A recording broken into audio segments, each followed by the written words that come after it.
Today we descend into the darkest cellars of the smallest but most dangerous country in the world. Here, behind the thick walls, lie secrets that could change everything we know about disease. You will hear about Masonic conspiracies and the strange connection with the coronavirus, how the Illuminati recruited world stars and why Playboy magazine is involved. We reveal why the death of the Pope could signal a global catastrophe, and how Jesus, a time machine, and a UFO turned out to be woven into one story. And all this is about the place you know as the Vatican. But to understand the truth, we will have to piece together a puzzle of fragments: yellowed letters, sealed manuscripts, declassified protocols, and the words of those who dared to speak out. We will put it all together, and we will see that in reality not everything is as we were told.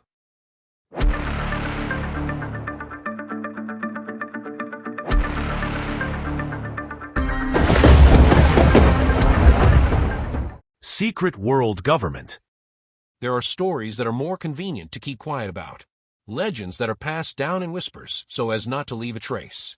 Freemasons and Illuminati. For some they are fiction, for others, invisible architects of the world. But if we take this story apart, put it together like an old yellowed puzzle, we will see that this shadow has repeatedly fallen on the walls of the holiest place in the world, the Vatican. The first secret brotherhoods appeared not in royal halls, but on construction sites. In the 12th to 14th centuries, master masons built magnificent cathedrals, fortresses, and bridges, and possessed knowledge that seemed almost magical at the time. Their methods of constructing arches, calculating loads, and techniques for working with stone, all this was kept in strict secrecy and passed on only to their own. The craft was a secret, and its preservation was a matter of honor. Only the initiated had the right to know the proportions, drawings, and formulas. Albert Mackey, The History of Freemasonry. In these brotherhoods, everything had a meaning. The apron is a symbol of the purity of labor. Gloves are a reminder that the hands of the master must remain clean. Medals are silver for beginners, gold for those who have reached the top.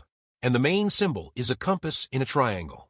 It can be seen not only in lodges but also on the facades of old buildings in London, Paris, Florence, Washington, New York. In Lviv and Vienna, is hidden among the stone ornaments of old banks and theaters. The triangle is the number 3, a symbol of perfection and divine order. The compass is control, boundaries, the ability to draw a perfect circle. Together, they signify the desire to unite the human and the divine, matter and spirit. The compass and triangle are a reminder that a person must build their inner temple as precisely as they would a stone one. Joseph Ford, The Masonic Symbols. In Freemasonry, there was a clear hierarchy: apprentice, journeyman, master. To enter, one had to undergo a rite of initiation, a symbolic death of the old life and birth in the new. Increasing in rank required the completion of tasks, from participation in important works to the transfer of knowledge to younger brothers. Sometimes these were tests of endurance, silence, or loyalty, the content of which was unknown even to other members of the lodge. He who seeks to ascend must pass a test that tests both body, mind, and heart. Only then will he receive the mark of his degree. Archives of London Lodge No. 2, Rituals of Freemasonry. Over time, not only builders began to join the lodge. Noblemen, military men, merchants, bankers appeared among the brothers. The symbols and rituals remained, but the content changed. The brotherhood became a network of influence that could reach thrones and pulpits.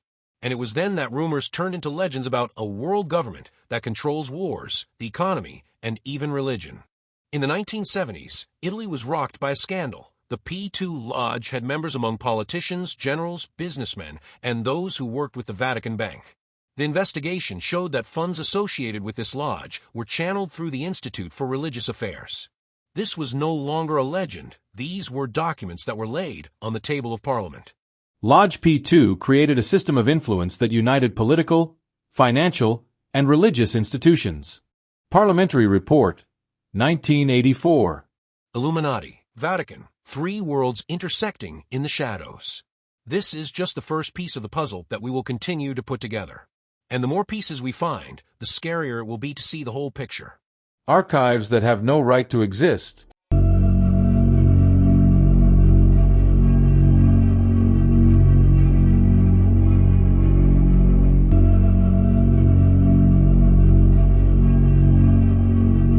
There are are places where even presidents have not entered.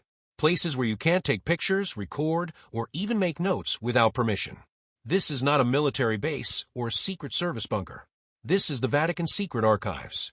Officially, the archives have existed since 1612. Pope Paul V ordered all documents related to the Church to be collected in a special repository. But what was stored there went far beyond the usual history of the Church. In these corridors lie more than 85 kilometers of shelves, and on each of them are documents that can shatter the idea of the past. Here are kept Michelangelo's letters to the Pope, documents of the Inquisition, secret correspondence of monarchs. But there is also something that will never be catalogued for researchers. Serge Brousseau, the Vatican Secret Archives. Only selected historians with official permission from the Pope have access to the archives. And even they see only a crumb, a precise request for a specific document is required. No just like that searches. No accidental discoveries. And no access to folders marked non-appariator, not to be opened. There are documents that will never be opened. Some of them relate to events that are still ongoing.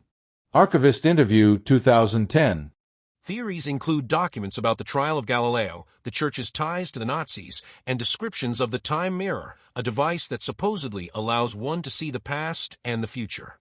Officially, it's fiction. But sometimes rumors outlast refutations.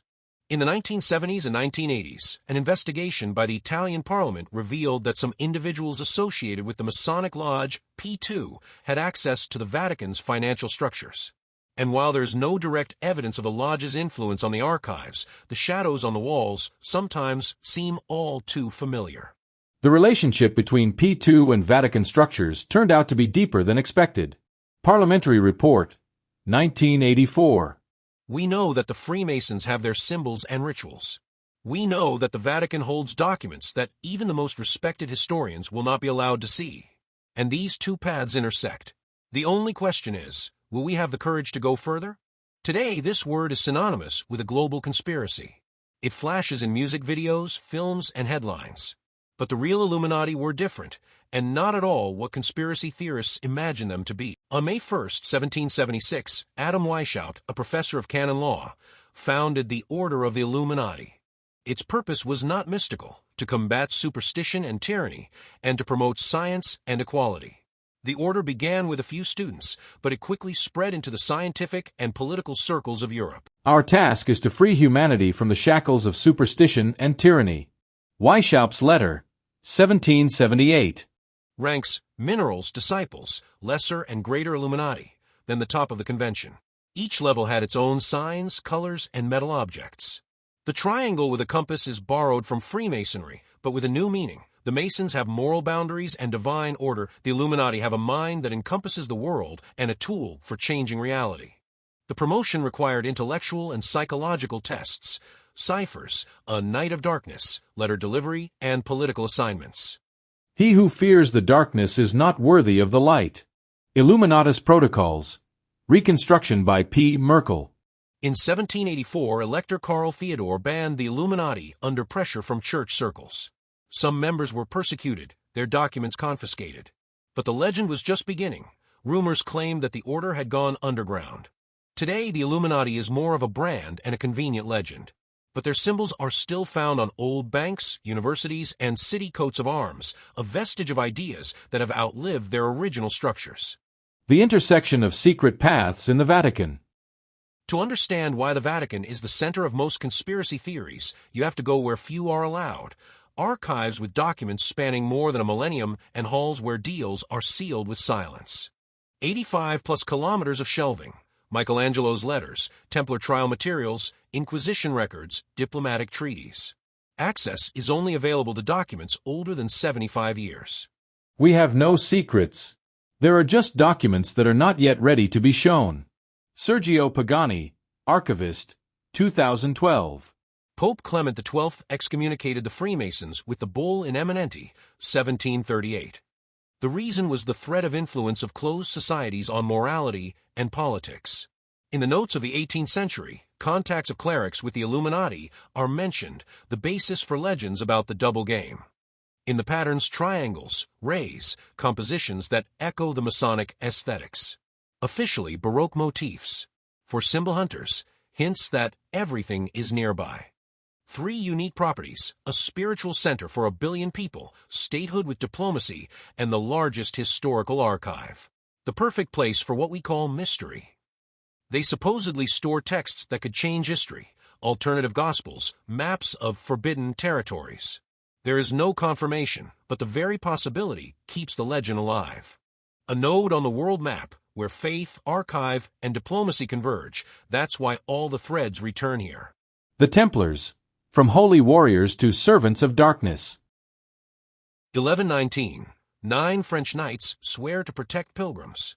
The poor Knights of Christ and the Temple of Solomon quickly become a wealthy and influential force: land, fleet, castles, finances.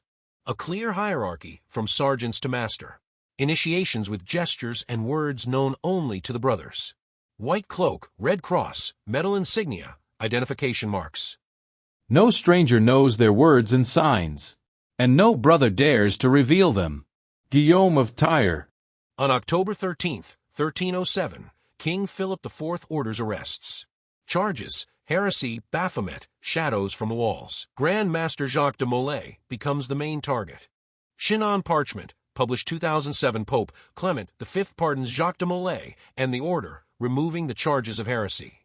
But, for reasons of peace of the Church, he officially dissolves the order. Forgiveness, yes. Continuation of power, no. Playboy has always seemed like a simple magazine for men. But if you look deeper, a completely different story emerges. Hugh Hefner's private parties were called meetings for the elite, where politicians, businessmen, and those associated with Masonic lodges and the Illuminati sat next to Hollywood stars. Conspiracy theorists found pyramids, eyes, and strange numbers in the magazine's issues, all of which seemed to be signs of involvement in secret societies. There was even talk that Hefner deliberately kept archives of his parties in order to have compromising information on the powerful of this world. It all seemed as if Playboy was more than a magazine, an instrument of influence, a club that operated by rules known only to the initiated. But the truth is different. There were no Illuminati in the Playboy editorial staff. The magazine did not run global conspiracies or keep the secrets of the Masons. It was part of the cultural revolution of the 1960s and 1970s, where sex, freedom, and celebrity glamour became business.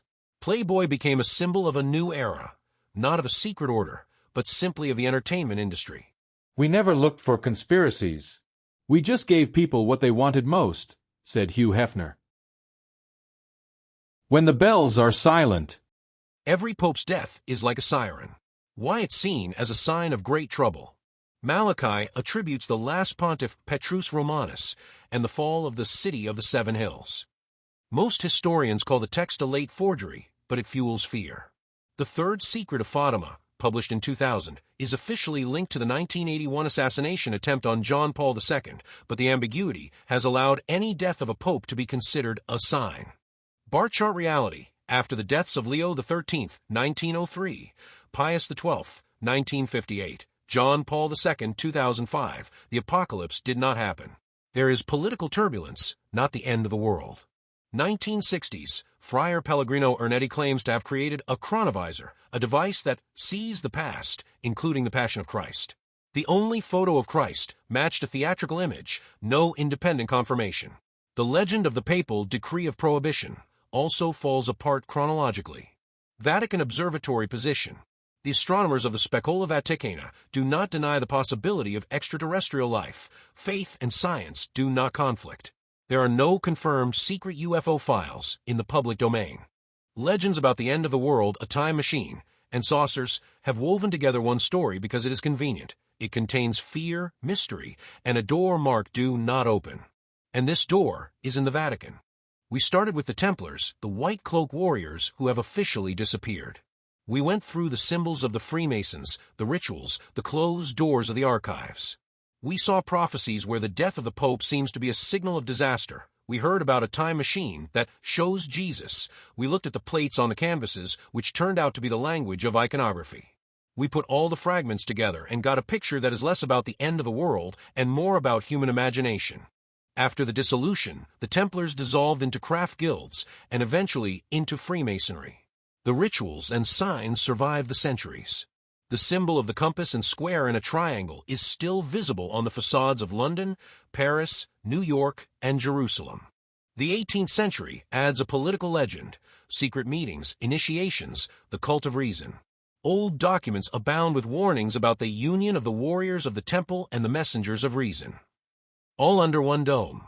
Under the dome of St. Peter's, all threads converge. The warriors of the temple, the lodges, prophecies, myths about time machines, and guests from heaven. Reality and fiction intertwine, because where there is a door marked "Do Not Open," a legend is always born.